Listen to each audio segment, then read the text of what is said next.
เทศเป็นบ้านทหารเป็นหัวป้องกันภาษาสุขสันต์ย้อนกำลังป้องกันแข็งแกร่งทนหนาวทนร้อนบ่ย่านย้อนป้องกันสายแดนยามคิดถึงแฟนสองแขนกอดปืนยืนยามประเทศเป็นบ้านทหารเป็นหัวแก่นแข็งภาษาหักเพลงทหารคือป่ากับน้ำห่วมกินห่วมอยู่ห่วมต่อสู้สร้างมีละกรรม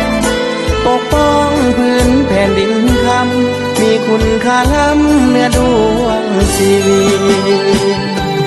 ดินแดนลาวกว้างใหญ่ไพศาลศัตรูขา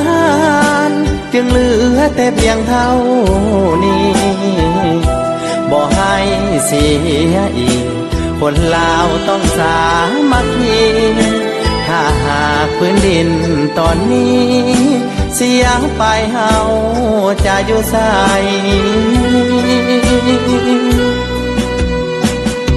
ประเทศเป็นบ้านทหารเป็นหัวแน่นหนาเพื่อชาติภาษา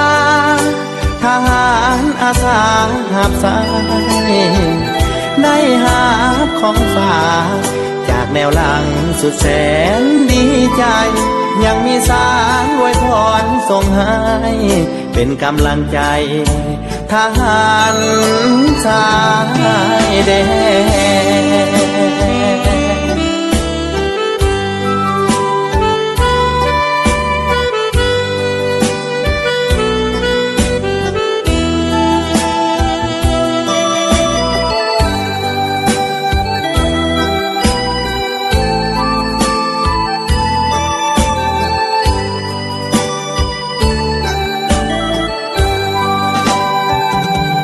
ดินแดนลาว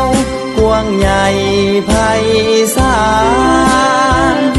ศัตรูขานจึงเหลือแต่เพียงเท่านี้บ่ให้เสียอีกคนลาวต้องสามัคคีถ้าหากพื้นดินตอนนี้เสียไปเฮาจะอยู่ไส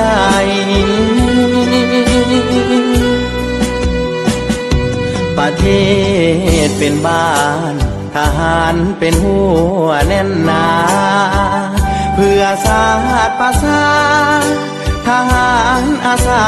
หับสายได้หาบของฝากจากแนวหลังสุดแสนดีใจยังมีสารอวยพรส่งให้เป็นกำลังใจทหารชาย